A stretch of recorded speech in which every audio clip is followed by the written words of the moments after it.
I think you'd said before that, for thousands of years, China was dominant in the world as a country. And then they took maybe the last 100 years off and struggled.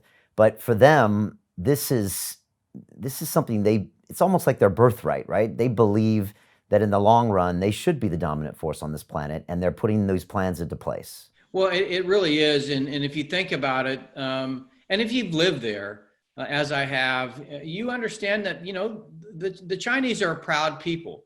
That being said, they're controlled by a regime of 80 million that really only has a few hundred that are in leadership positions that drive the entire society according to their own interests. And so, this idea of, a century of humiliation, that's been driven into the population based on forced indoctrination at all grade levels, based on the media, based on how they control the internet, with the Great Firewall. So all of these things aren't necessarily without the direct, work by the Chinese Communist Party.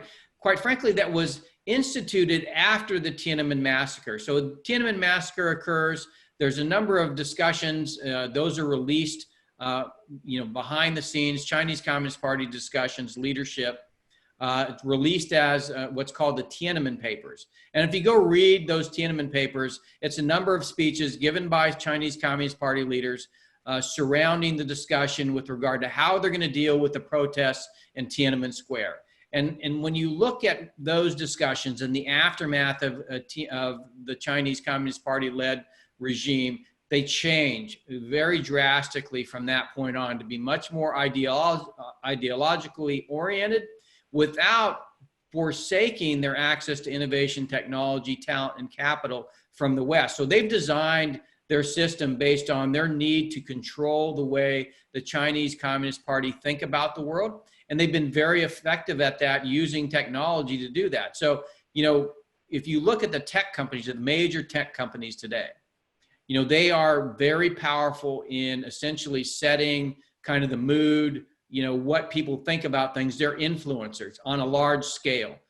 The Chinese Communist Party has adopted that technology and those business models to essentially digitize authoritarianism in a way that allows them to control the motivations, the leanings, really the personality, the character of the Chinese people in ways that, unless they come out and they're deprogrammed. And I refer here to Li Yuan, who's a New York Times reporter and really writes about this in one of her op-eds about the digital, Facebook era of Chinese Communist Party ideological control, and understanding that she had to deprogram herself before she could understand, another point of view, a more free and more kind of absence of censorship kind of point of view, that until you see that, you're never going to think in a certain way that allows for anything but what the Chinese Communist Party has essentially placed before you.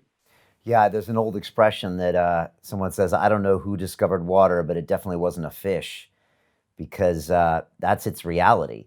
And if you grow up in that, where the state controls all, the narratives repeated to you. I mean, imagine growing up in North Korea and then someone telling you at 10 years old that the great leader is wrong. You would have this visceral reaction, as in, Right. someone telling you gravity is wrong or water is wrong. So I guess what you mean is that if you're indoctrinated in that over there, it seems normal and right.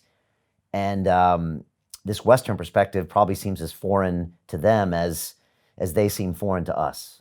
Yeah, and it's completely natural. And in fact, the more time they spend outside the country, and because they travel with their social media systems, because they travel, so Chinese language media everywhere is controlled by the Chinese Communist Party. WeChat, Weibo, all controlled and censored by the Chinese Communist Party. So these forms for getting on their Chinese language media and communicating, they don't leave that digital world when they go to the United States or they go to other free countries. They bring that with them. So they bring this ecosystem of influence. It doesn't go away. And so escaping that, you really have to escape, in some respects, the Chinese language and really get immersed in a language that is different from your own, so that you can begin to have a different point of view. Now, if you see interviews of Chinese students, whether they be in the United States or Australia, say, they'll say, well, do you love communism? Absolutely, we love communism. Communism is the best thing. And that's, for the most part, when you walk the streets of China, that's the answer you get. But that's what's been inculcated in them from day one, without any other idea allowed to enter their psyche. I'll give you an example. I'm in Taiwan earlier this year, monitoring elections, and I'm going around looking for I think it was a KMT campaign rally. And I was going to ask somebody, hey, how do you get to the KMT campaign rally? And I realized I was never taught, in my Chinese, classes, the word campaign rally. It doesn't exist in my vocabulary because I was taught to go live in communist China. So when you think about the power of language to really then control the way what you perceive in the world, the fact that they probably never heard the word campaign rally and probably wouldn't understand what that meant is real in a sort of democratic sense, really gives you an understanding of the power of language and the power of digital media and everything that's going on today to influence your foundations and what you think about the world.